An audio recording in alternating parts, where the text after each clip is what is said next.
warahmatullahi wabarakatuh. Halo pelajar Pancasila, perkenalkan nama saya Marina Silviana dari Pendidikan Kimia, Fakultas Keguruan dan Ilmu Pendidikan Universitas Sultan Ageng Tirtayasa. Di video kali ini saya akan membahas materi mengenai kimia hijau dalam pembangunan berkelanjutan 2030.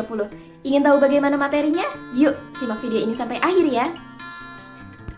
Tahukah kalian apa itu kimia hijau dalam pembangunan berkelanjutan 2030? Green chemistry atau kimia hijau berhubungan dengan bagaimana mendesain produk kimia dan prosesnya untuk mengurangi atau menghilangkan penggunaan bahan-bahan kimia yang berbahaya bagi manusia, hewan, dan lingkungan tempat kita tinggal. Jadi, kimia hijau bertujuan untuk memaksimalkan efisiensi dan meminimalkan pengaruh bahaya bagi kesehatan manusia dan lingkungan. Sebuah pabrik kimia yang berada di kota Cilegon meledak dengan mengeluarkan suara yang sangat keras. Kepulan asap hitam pekat, bau gas kimia yang menyengat sangat mengganggu pernapasan. Warga mengeluhkan mata perih dan susah bernafas usai suara ledakan itu. Akibatnya, warga yang lokasinya berada tidak jauh dari pabrik kimia tersebut harus mengungsi. Coba Sobat Pancasila bayangkan, jika ledakan seperti itu sering terjadi, maka bagaimana nasib bumi dan makhluk hidup yang ada di dalamnya? Bagaimana keadaan masyarakat dan lingkungan seperti tanah, air, udara, tanaman, dan hewan yang ada di sekitarnya. Masa depan bumi ini ditentukan dari sekarang. Badan Dunia PBB mencanangkan salah satu program pembangunan berkelanjutan hingga tahun 2030, yaitu bagaimana lingkungan tetap aman dan lestari. Sebagian besar dari kalian akan berpikir bahwa proses kimia itu menghasilkan hal-hal semisal suara ledakan yang keras, gumpalan asap, nyala api, aroma yang menyengat, atau bahkan zat-zat beracun, sehingga proses kimia cenderung dianggap berbahaya dan dihindari. Tahukah kalian bahwa aktivitas yang kita lakukan dan lingkungan di sekitar kita selalu terkait dengan proses kimia yang melibatkan reaksi kimia? Mari kita lihat terlebih dahulu contoh-contoh proses kimia beserta reaksi kimia yang ada di sekitar kita.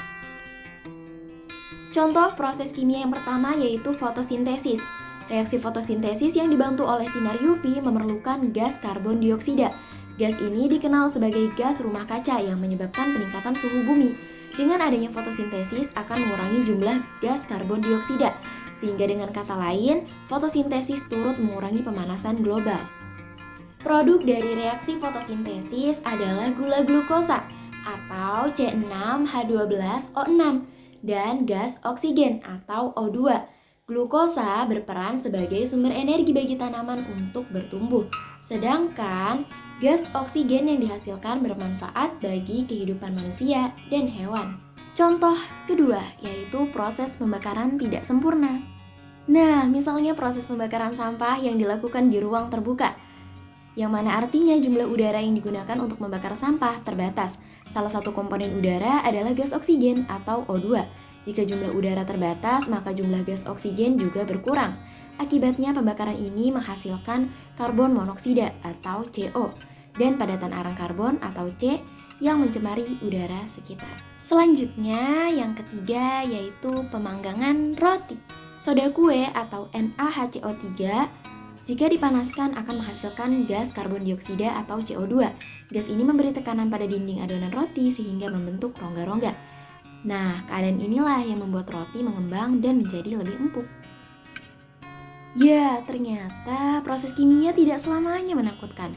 Ada proses kimia yang baik, bermanfaat, dan aman bagi lingkungan.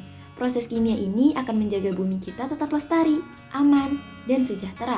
Demikian pula lingkungan kita akan tetap terjaga.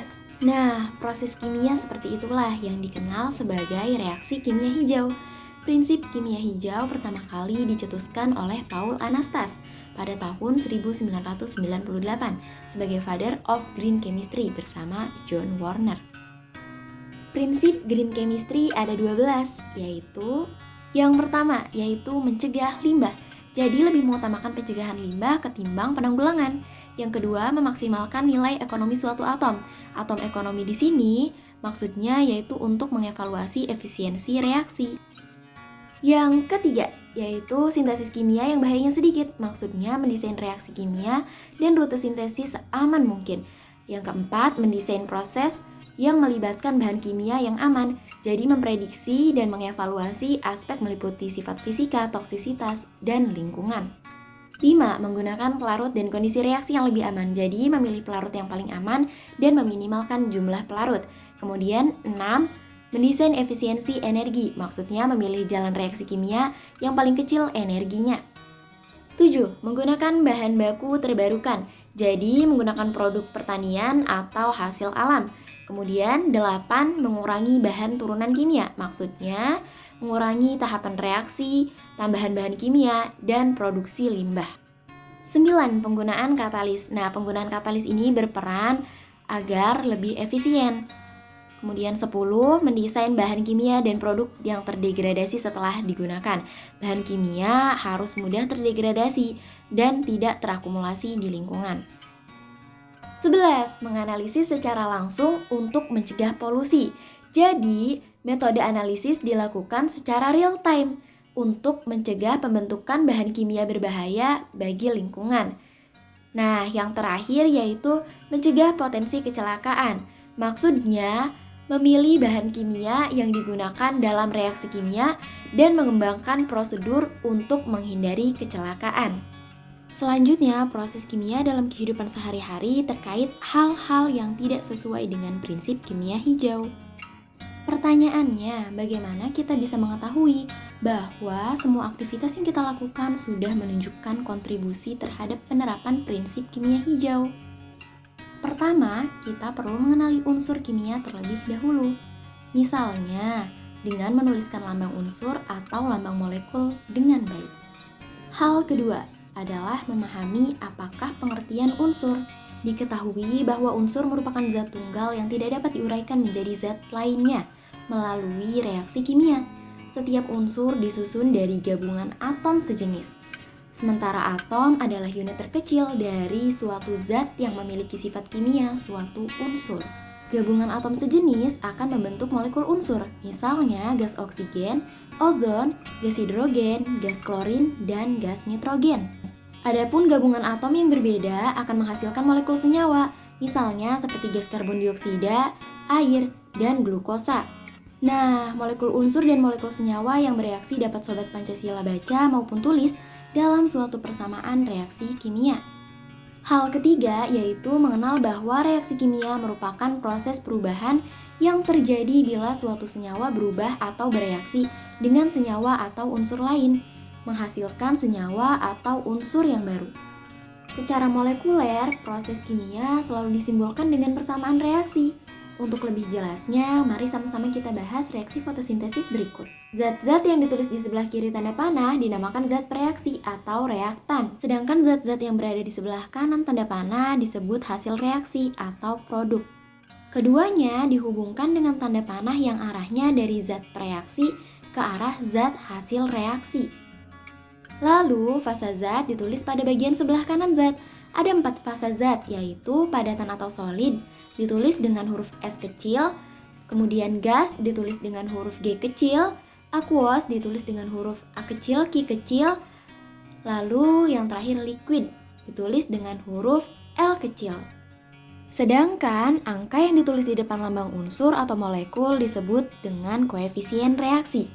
Koefisien reaksi ditetapkan dan dicantumkan agar persamaan reaksi setara, yaitu jumlah atom masing-masing unsur di sebelah kiri dan kanan haruslah sama. Gimana nih teman-teman materinya? Semoga bermanfaat ya. Kurang lebihnya mohon maaf. Wassalamualaikum warahmatullahi wabarakatuh. See you di next video.